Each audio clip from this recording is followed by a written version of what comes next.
Okay. Hopefully everyone can hear me okay, but if there's any problems, just pop a message in the chat. Good evening and a very warm welcome to you all, and thank you for joining us here for this webinar. My name is Nicci Murphy and I'm one of the specialist nurses here at Pancreatic Cancer UK, and I'm delighted to be joined this evening by Michael David, who you can also see on screen, who is from Maggie's. This evening, we're going to be talking about practical support and financial planning. We know that living with pancreatic cancer can bring many challenges and changes to your daily life, which can be really hard to navigate. So we're here this evening to talk through the different types of support that's available to you, whether you have a diagnosis yourself or you are supporting someone, and above all, to make sure you know that you're not alone. Throughout this evening, we'll be talking about a variety of services that are available, and rest assured, we'll share all the information with you in the chat and via email, so you will have access to all the support that you need. But if you have any questions, just ask. At the end of the session today, we'll also be talking about peer support and how you can access that if you would be interested in talking to other people who are going through a similar situation as you and who just get it. As a reminder, this session is for anyone affected by pancreatic cancer, whether you've had a diagnosis yourself or you're supporting a friend or family member who has had a diagnosis. This session is not aimed at health professionals, but there is a wealth of information on our PC UK website, including upcoming specialist webinars for health professionals in April and May. Before we begin, I do just have a few things to share with you. So if you have any questions throughout the event, please pop these in the Q&A box, which you should be able to see on the bottom of the screen as and when they pop into your mind.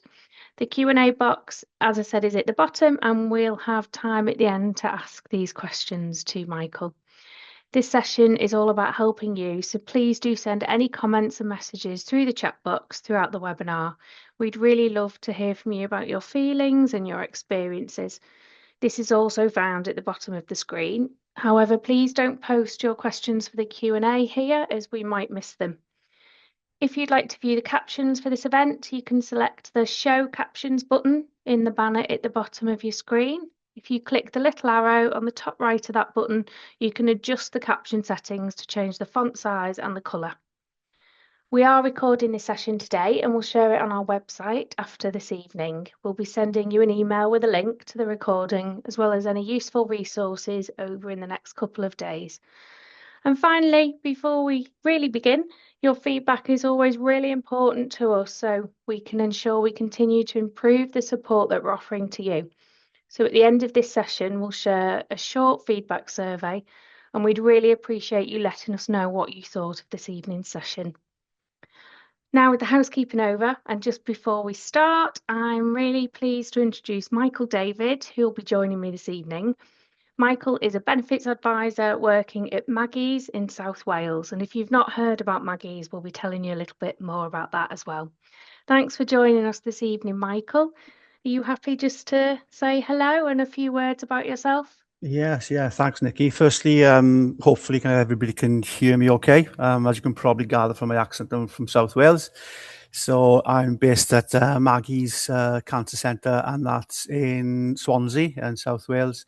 I've been doing this kind of job now for around 13 years, so hopefully we'll be able to answer the majority of your questions a little bit later on. That's great. Thanks, Michael. Okay.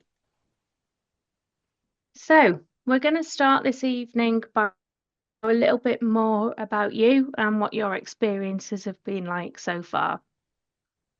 So I'm going to ask some questions. I'm going to start by asking what comes to mind when you're thinking about the practical and financial impact of pancreatic cancer. And if you can just pop any thoughts that you have in the chat, and me and Michael will be having a look at those. So anything that comes to mind when you think about those practical and everyday things, and also the financial impact. I know from people that we speak to on the support line, a lot of the things is, around travel costs, or if they need help around the house, paying for people to support with that. So anything that you can think of or that you've experienced. Yeah, travel to appointments is often a big one, and I think particularly in the days that we're living now with cost of living, that's a real challenge to a lot of people. Yeah, and working, of course, how to keep working, particularly if you're on treatment or you're struggling with symptoms. Yeah, managing finances. Yeah, special diet that involves additional costs. Yeah, some people, in terms of what they can and can't eat and what they can tolerate, that can have a financial impact. Yeah, at work.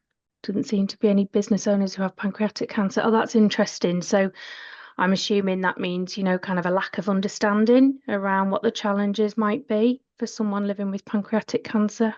Okay. Thanks, everyone. That's really helpful for us to see some of the things that you've experienced in your own lives. So we've noted a few things on there. We know that it can be different for everyone and may change over time. Ah, I see. Okay, you're a business owner and can't get support. Yeah, absolutely. I That's a think as really a good bit, point. sorry, Nick, I think as a business owner, particularly kind of yeah, it is difficult to kind of sometimes Mm, get support. yeah, absolutely. But it's then again kind of knowing kind of what support is out there potentially. So the support may be there. It's just, yeah, kind of knowing what's there and how to access it. Yeah. And that's the thing. A lot of times you might not have been through an experience like this before and wouldn't have had to apply for certain benefits or, understand about financial support that's available. So hopefully after this evening, there'll be some support there. Okay, thanks everyone.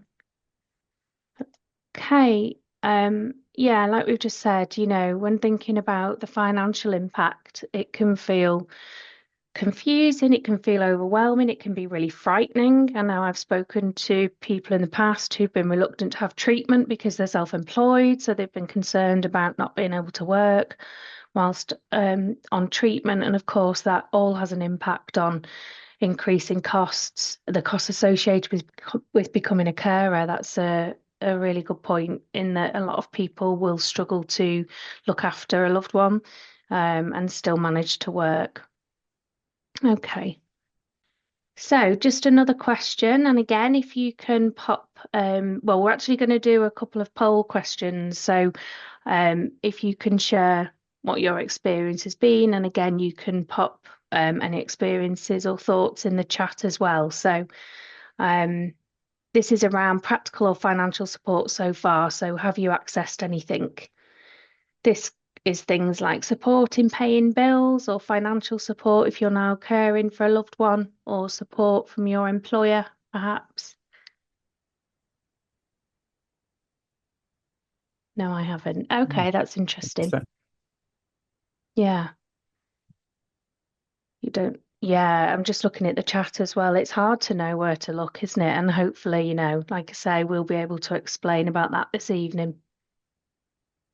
Okay, thanks everyone. And we move on to our next question. So, following on from this, we're interested to know what barriers there have been for accessing support. And there was some mention there in the chat about not knowing where to look. Again, there's going to be a poll, hopefully, it should be on your screen, and you can share any of your experiences in the chat. Just give a minute for that to come through. Oh, okay, bang on 50. 50-50. Yeah, okay, that's helpful to know. Thanks, everybody. I think we just have one more question. Okay, yep. So finally, are you in touch with other people who can relate to you and offer support? So this could be through a support group or friends or family, anyone you know who might have experienced something similar. No, okay. Yeah, that's interesting. I think that's changed a lot actually as well over the years. There used to be a lot more kind of face-to-face support, or people would meet through having chemo at the same time as other people, and then that kind of faded a little bit during COVID. So, okay, so not many people are in touch with someone who's been or is going through something similar. Okay, thanks everyone. That's really helpful. Okay, so we're going to talk a little bit now about when thinking about practical support, what are we talking about? So what should you consider?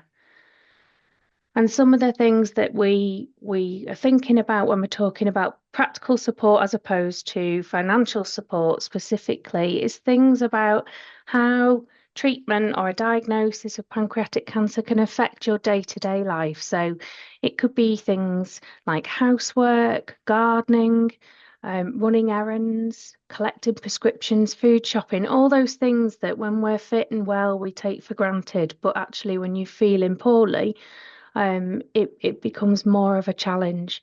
And it could be things like assistance with travel to appointments or equipment that you might need to keep you safe at home. Some of the other things that we'd think about is things like someone to look after pets. If people are spending, long days up at the hospital having treatment, or they're unable to look after pets anymore.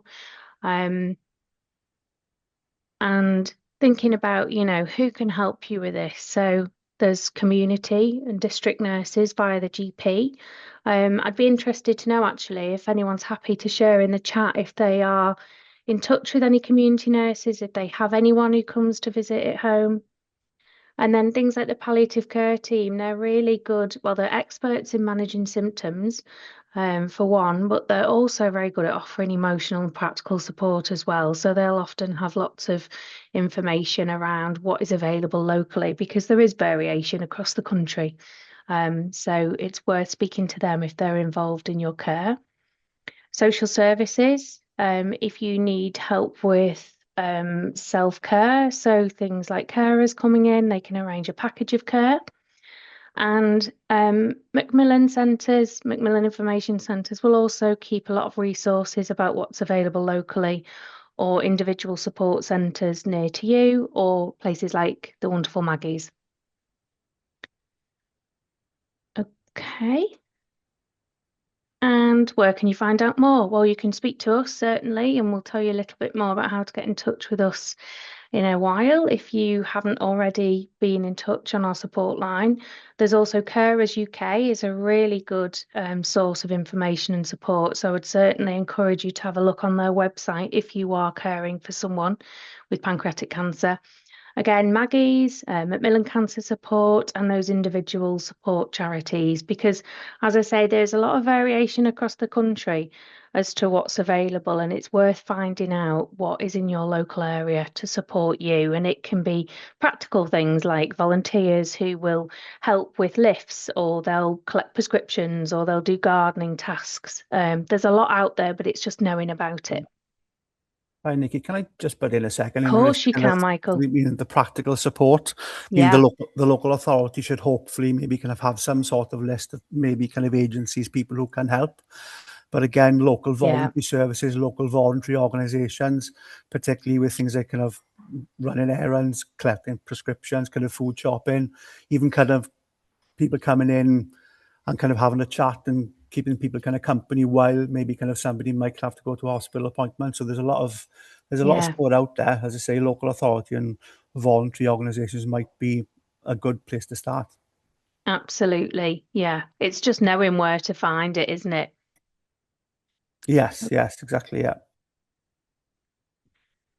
Okay. So when we're thinking about practical support with finances, what kind of things should you consider? So we know it can impact in lots of different ways. It can affect your ability to work, your income. So some things to consider there are, do you know your employee's sick pay policy? Do you have any income protection or insurance? And are you familiar with the terms and conditions? I know I've spoken to people in the past who've been so worried and having a lot of stress around finances and not realizing actually that when they'd taken their mortgage out, they had mortgage protection that they could draw on. So it's just making sure that any of those policies that perhaps you haven't looked at for a while, you make sure that you're not missing anything from there that could offer, much needed support. Things like putting your wishes in place. So, do you have a will? Would you consider appointing a power of attorney? Do you know how to access a power of attorney? and what benefits you might be entitled to. So, do you need any support? And have your healthcare team discussed benefits with you? And, we would hope the answer to that would be yes, but we know that's not always the case. So, we're going to lead on now to talk a little bit about that and how you can access that kind of information and support.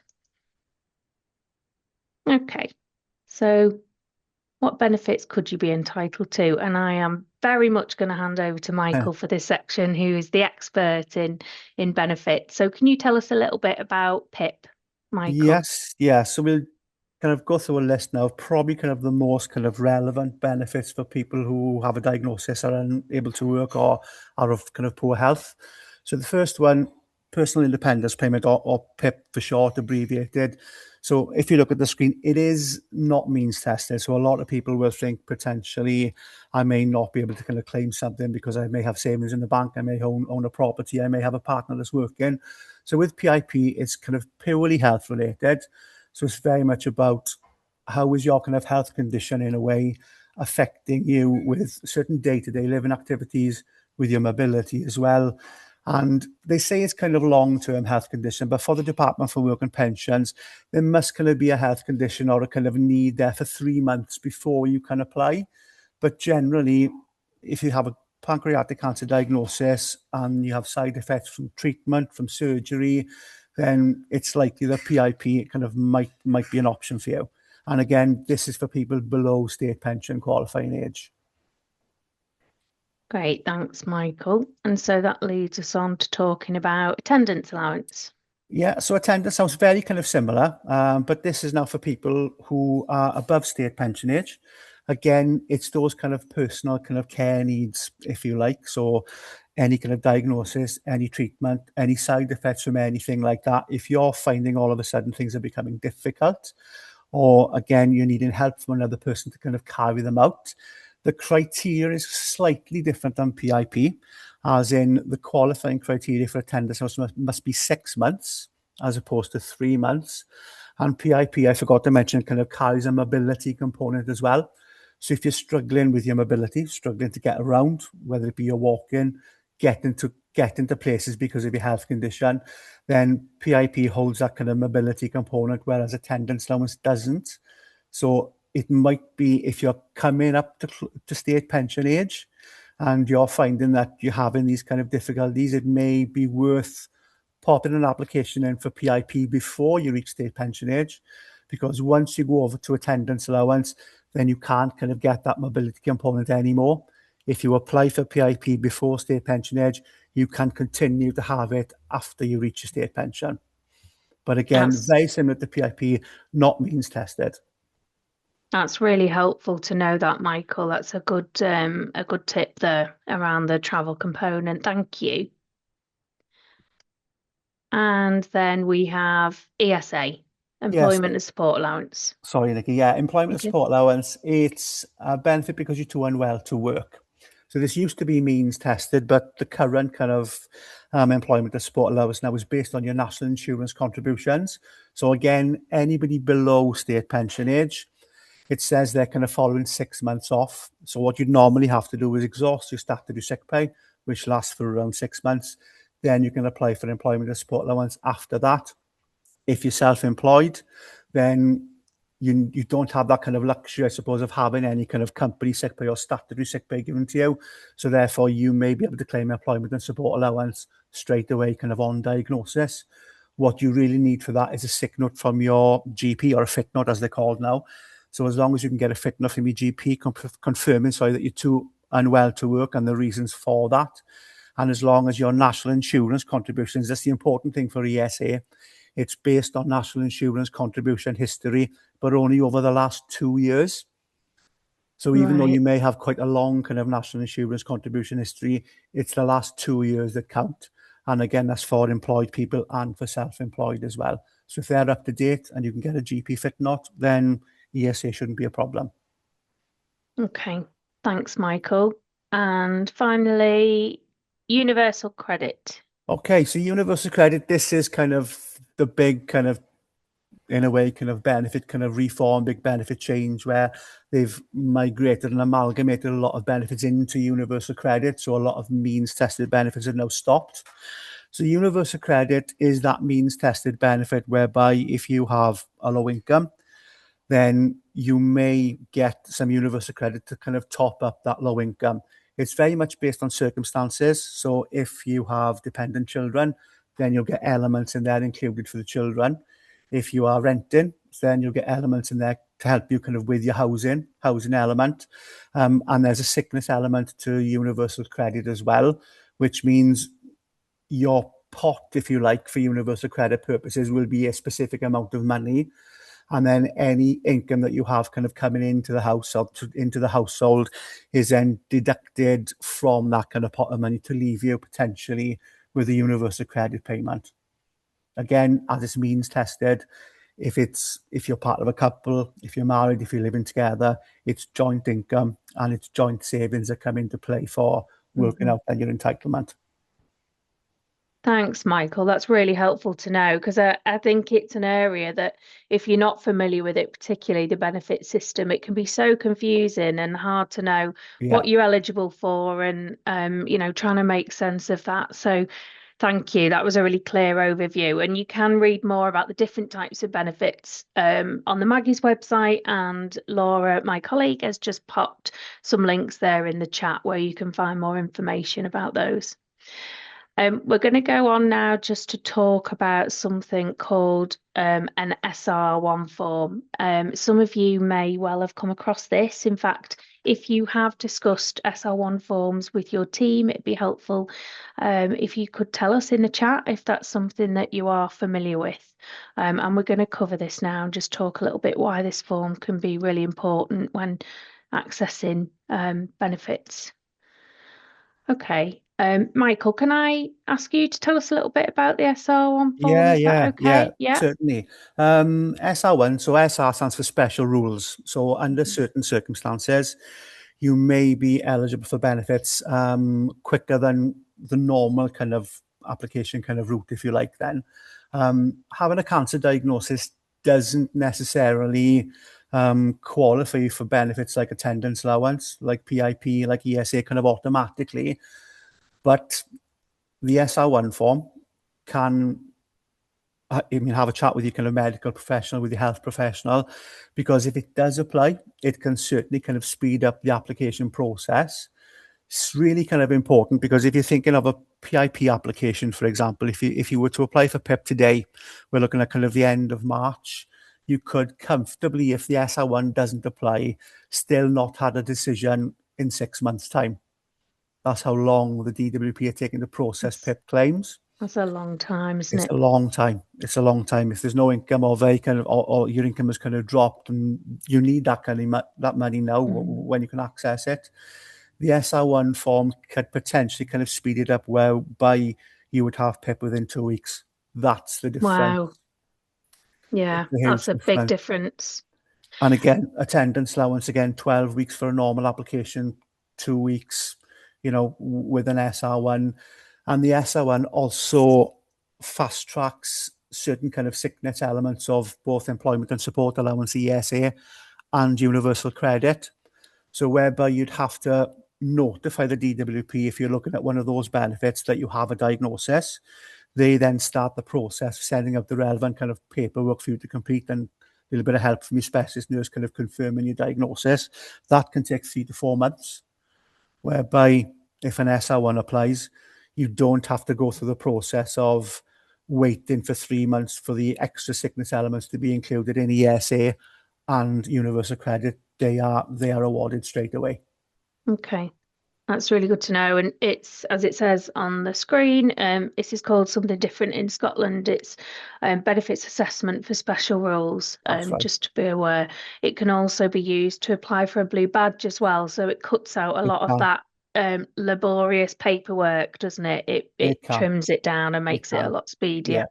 Yeah. Just to make you aware as well, before we kind of move off the subject Mm. of the SR1 form, the SR1 is just a form. A lot of people will think my health professional has sent in an SR1 form to the Department for Work and Pensions, and it has to go in from the medical team. It can't be completed by yourself. They complete it, send it in. Mm. You still have to make the benefit application off the back of the SR1 going in, because a lot of people will sometimes think it's been done and they're Yeah. waiting potentially for a PIP payment or an attendance allowance payment, and it never arrives. So the application still has to be completed. Yeah, that's a really important point. Thanks, Michael. If you're unsure whether or not you're eligible for an SR1 form to be completed, speak to your team. It can be completed by any of the health professionals, usually in your care. So that could be your specialist nurse, your CNS, clinical nurse specialist, the GP, or your oncologist or hospital consultant. So if you're not sure, do have a chat with them. Okay, and then we also wanted to just talk about some of the additional support that you might be eligible for. Sorry, I've just gone the wrong way there. Okay, so there's also support in other areas, isn't there? Can you tell us a little bit about this, Michael? Yeah, certainly. So support with kind of paying bills. A lot of people do find that, you kind of go through treatment, all of a sudden you're feeling a lot colder. There's a few will bills as well of kind of getting back and forth to hospital for treatment. But again, Mhm. chemotherapy particularly can make people feel cold, a lot more heating bills are more, you're at home more, so you're not working as much. So all of a sudden, again, these kind of extra kind of costs kind of raise their head. So talking to any kind of provider that you're with, they may have some sort of kind of funds, some sort of kind of benevolent funds, which may kind of help you, particularly Mhm. kind of in this time. And I think it's not being afraid to kind of pick up the phone and kind of just have a chat with them, because each energy provider, whether it be gas, electric, or both, will have some sort of kind of team that can support people with a pancreatic cancer kind of diagnosis. Housing benefit, council tax support. Again, housing benefit is more now for people either kind of in temporary accommodation or more for kind of people over pension age, because the housing benefit now is kind of included within the universal credit for people of working age. But again, the discretionary housing payment, and not a lot of people know that there could be kind of a shortfall in your rent. So if there's a Mhm. shortfall and you're not kind of making it up, then the local authority potentially could help with a discretionary housing payment to help with that shortfall for a period of time. So again, that would be kind of contacting your local authority for that. There are so many, I would say so many, but there are a lot of organisations now that do kind of offer grants as well. So off the bottom of the screen, there's Turn to Us, there's Charis, Cancer Research UK. There's a lot of kind of organisations potentially where you could go onto their websites and do a bit of a grant search Mhm. based on your circumstances. So you could pop in your diagnosis, for example. So there might be very much kind of cancer related grants, but also as well, there could be grants linked to occupation.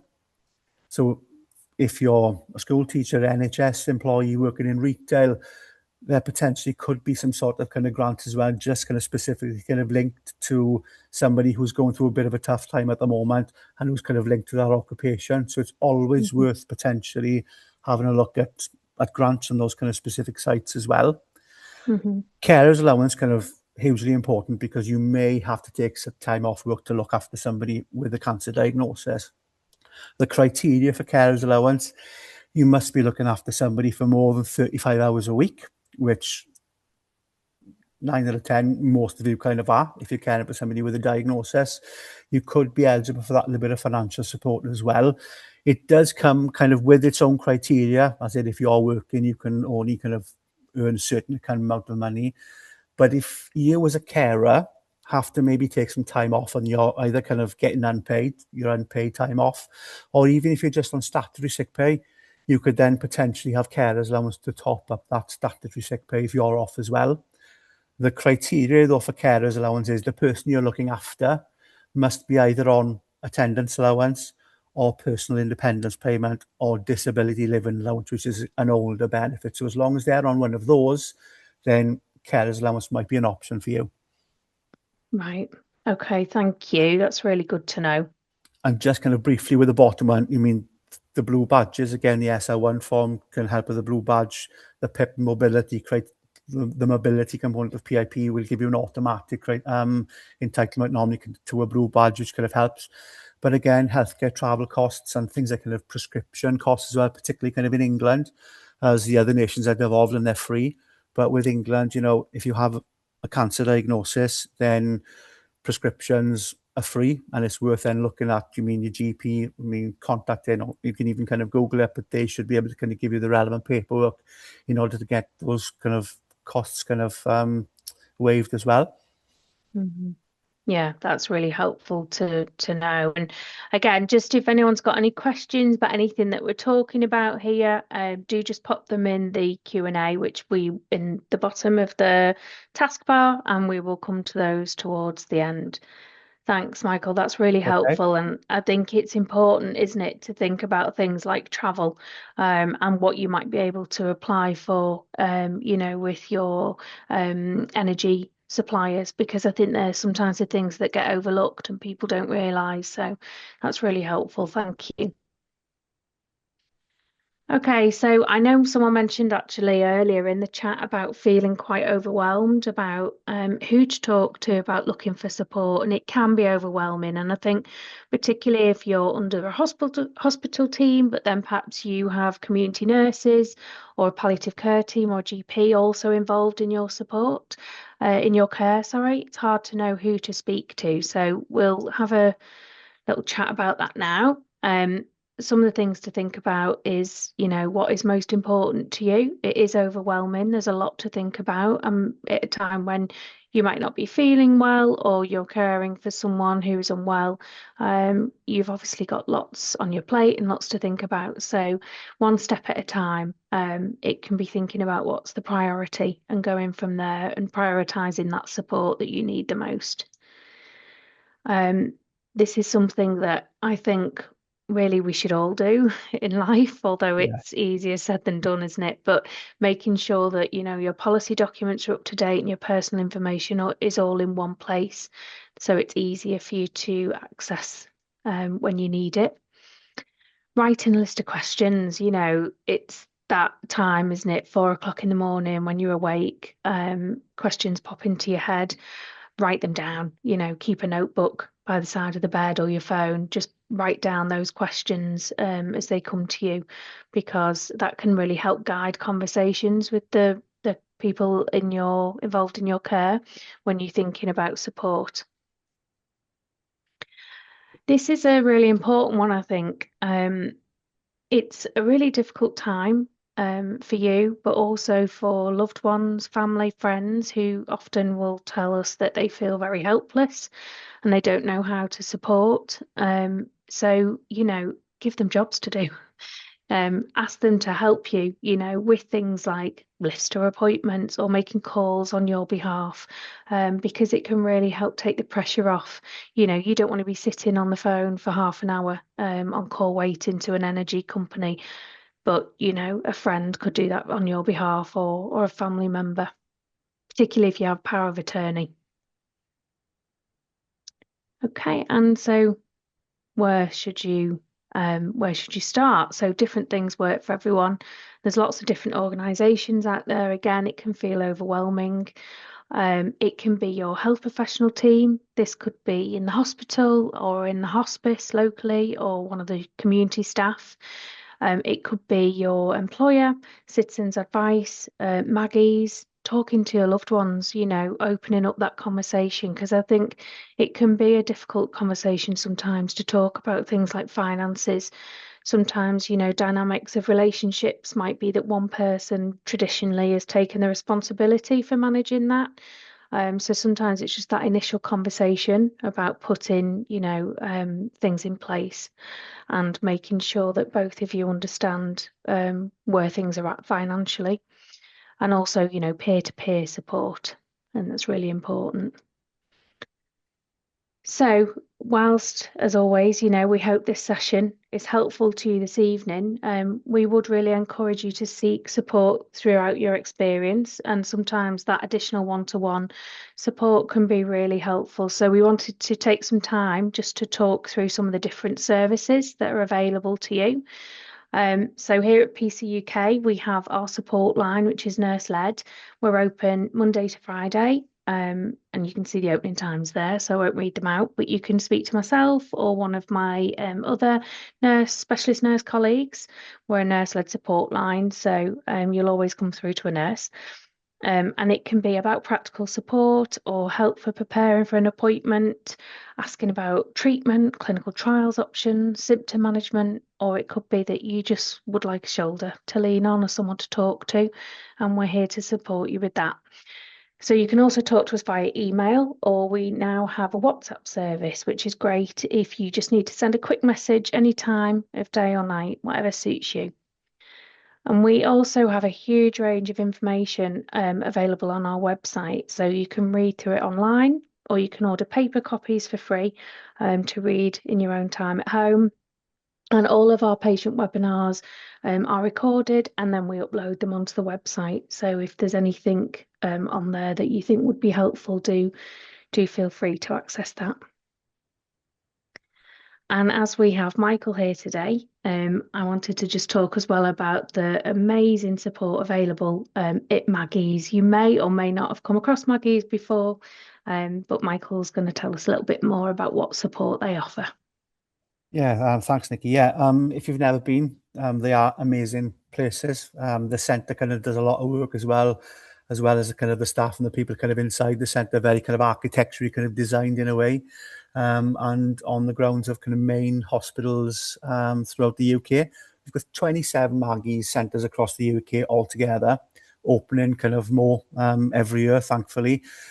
But it's a centre where, again, very much kind of like the Pancreatic Cancer UK kind of helpline. You can call in, you can speak to a cancer support specialist. We offer more in-depth kind of psychological support, a lot of peer support as well, where there will be support groups where you can kind of come together and meet, people kind of going through the same thing, the same treatment, the same diagnosis. But we're not only here just to support the person with the diagnosis, we're here to support the friends, the loved ones, the families as well. And there's the practical support, benefits advice, for example. So if you do need a bit of benefit advice, the beauty of a Maggie Centre is you can just walk in. So we are open Monday to Friday, 9 to 5. Some centres have kind of late kind of evening openings as well, and that may be worth kind of checking, particularly kind of if you're working and maybe can't get to a drop-in in the day. But you can literally be at the hospital having an appointment with your consultant, might have a bit of a query, and then you can walk into a Maggie Centre, which is on the grounds of the hospital, and have professional support. You can even just use it if you wanted a bit of chill time in between appointments. If you just wanted a cuppa, you don't have to speak to anybody. You can just kind of come in and be yourself, just take yourself away to a quiet place before you go home. So yeah, that's the beauty of a Maggie Centre. Yeah, and I can vouch for that. I've visited a few of the Maggie centres now across the country, and they're just really special places. I think, the thing to say about Maggie's as well is that although they're based in the hospital grounds, they're very non-clinical. They're very warm and welcoming, beautifully designed buildings, really nice space just to move away from that clinical environment. So I would encourage you to have a look and see if there is one local to you. And if there is, then drop in because they really are wonderful places. Thanks, Michael. That's okay. And just a reminder, of course, all the information that we're covering tonight will be emailed to you following the webinar. Okay, so we're going to move on to questions that anyone might have. So I'm just going to bring up the Q&A now. Okay, so question for you around the SR1 form. Okay. Michael, can you please tell me where to get the SR1 form from?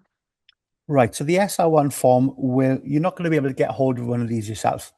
So every health professional, every specialist nurse, every oncologist should have a stack of either paper-based SR1 forms, or there's now a digital version.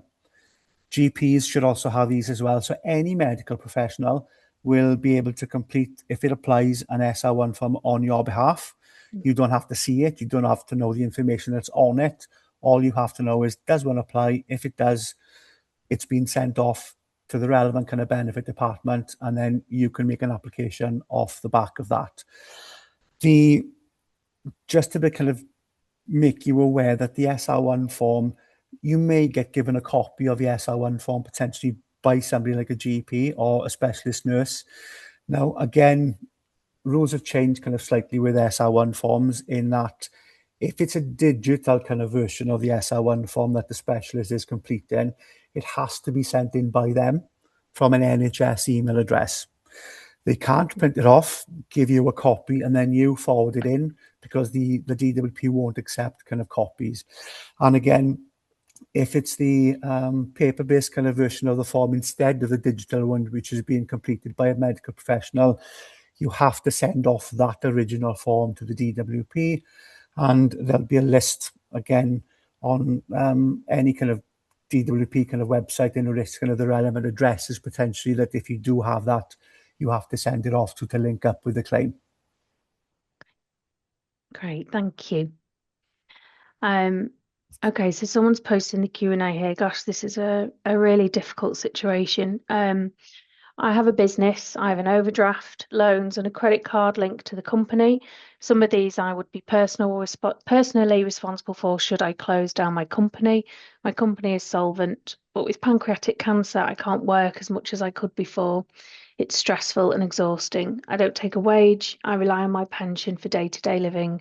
I'm working just to pay the company debts. It's overwhelming. Gosh, that is really tough. I don't know who to speak to. Nobody seems to know anything about a situation such as this. Can you offer any thoughts there, Michael? It's a really tough. Yeah, it's a tough situation. Again, being self-employed, is the company limited? Is it not? Because sometimes kind of limited companies potentially, if it did go insolvent, then things like kind of credit cards, that type of thing, or debt may kind of obviously kind of not be applicable to you as an individual. But again, if you're self-employed as a sole trader, then it's really kind of difficult. A lot of people will think that they have to kind of continue to work in order to just kind of pay the bills, pay the business debts. There is a bit of benefit advice out there. You mean universal credit, for example, could kind of help you with an income if you've got nothing coming in from the business itself. Employment and support allowance, again, PIP. So potentially there could be some benefits that you may be able to claim. But again, any credit cards, don't be afraid to maybe kind of call the credit card companies and explain the situation, because a lot of them do have departments who may be able to help, or should be able to help, particularly with a diagnosis of pancreatic cancer, maybe kind of taking quite a bit of time off to go through treatment. Look at things like kind of payment holidays. Again, they may be kind of an option to get maybe kind of a 6-month kind of payment holiday. Would that be an option? So yeah, there's a few things out there, but again, if you find things kind of difficult, if you're struggling, if there's a bit of kind of debt loans involved, then can things kind of be written off because of your circumstances? It's always worth kind of asking the question. And there are relevant kind of debt advice charities as well who may be able to support kind of with those queries, dealing with organizations on your behalf, asking the questions on your behalf, kind of contacting health professionals, doing letters. So that might be kind of an option to go down as well. Thanks, Michael. Lots of good advice there. Someone's asked about specialist support groups for under 50. That's a really good question.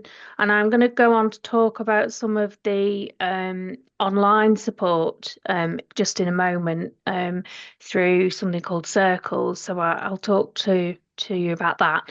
I'm not familiar with any specific pancreatic support groups for under 50s myself.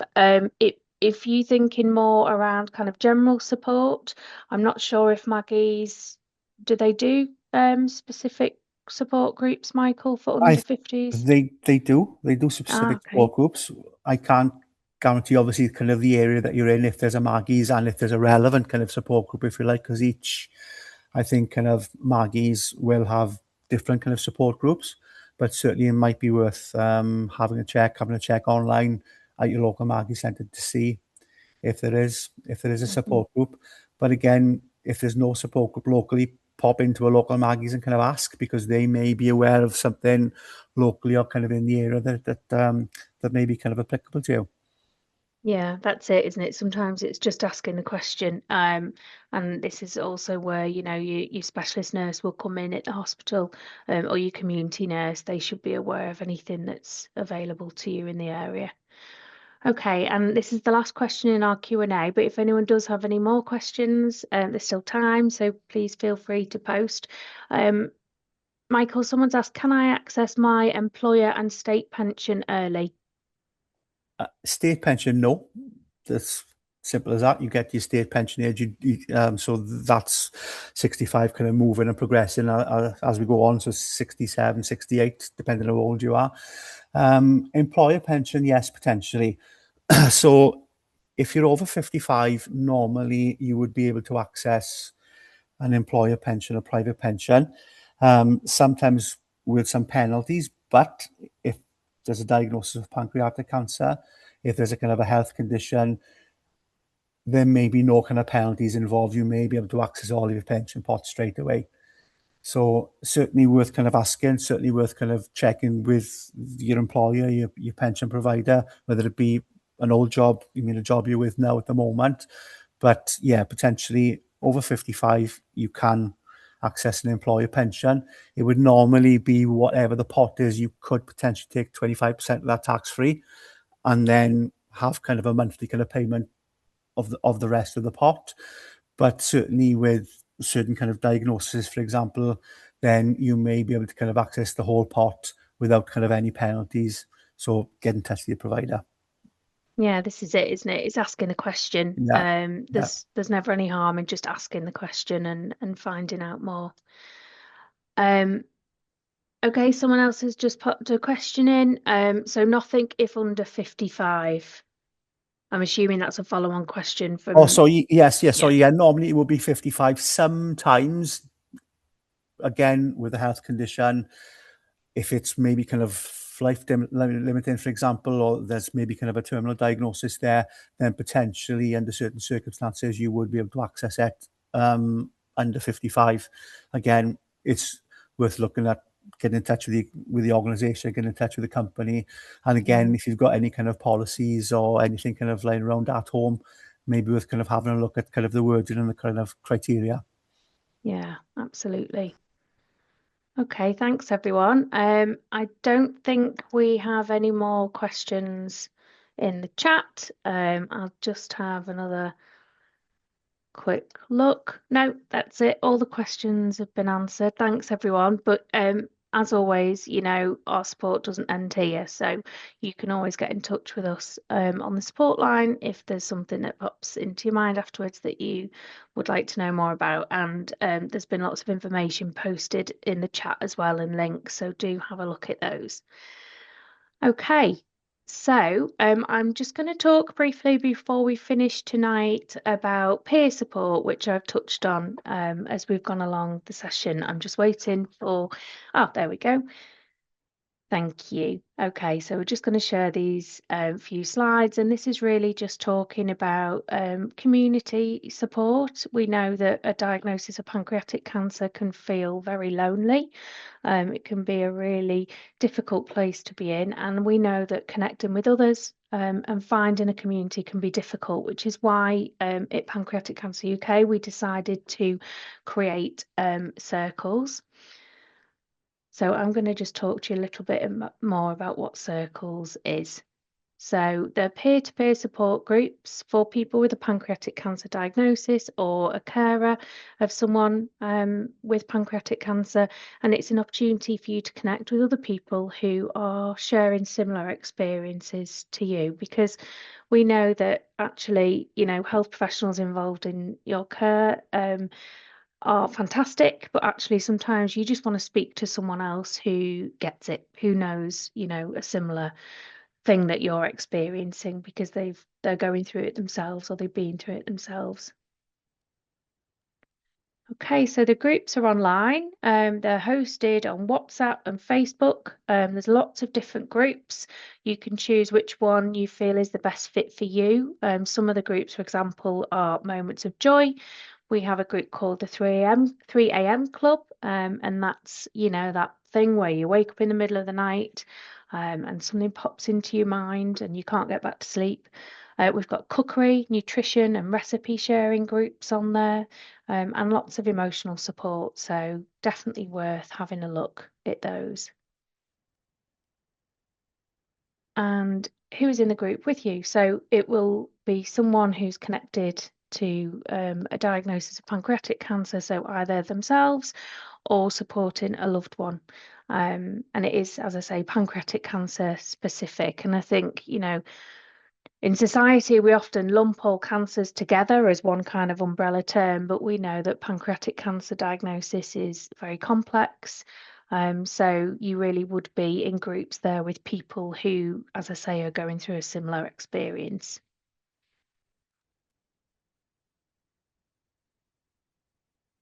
Next slide. There we go. Okay, and Claudia, my wonderful colleague in the background, is just going to play a short video telling you a little bit about a little more, sorry, about circles. Are you currently affected by pancreatic cancer? Want to chat to others who just get it? You're not alone.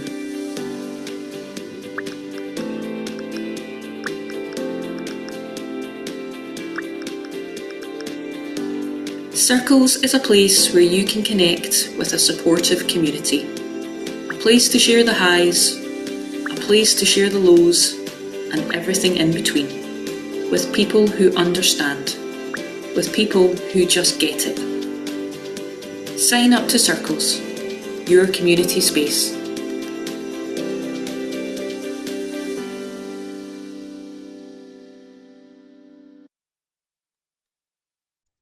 Thanks for sharing that, Claudia. Hopefully that's been useful in understanding a little bit more about what Circles is. And I'd just like to share some of the quotes or feedback that we've had so far from people who are using Circles.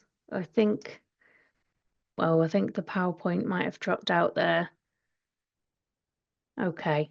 Yeah, I'm sorry. I think we might have lost connection on the PowerPoint, but we've had some really wonderful feedback about circles and just being able to speak to other people who are going through the same thing. So yeah, you'll be able to see more information about how you can sign up to circles. It'll be in the chat, but we'll also follow it up in the email that we send you after the session. So, all that's left for me to say really is a big thank you to Michael for your input this evening and sharing such useful guidance with us, and to my lovely nurse colleague Lisa, who's been working hard in the background to answer some of those questions as well. I'd just like to say a big thank you to you all for taking the time to join us this evening. Myself and Lisa and the other nurses are just a call or an email away. So if you would like to chat more about your personal situation, or you can contact Maggie's, as Michael has mentioned. So that's it. We've come to an end. I hope you found it helpful. On behalf of myself and all the team at Pancreatic Cancer UK, thank you so much for coming. We really hope it's been useful, and have a lovely rest of your evening. Thanks again, Michael. Okay, thank you. No problem at all.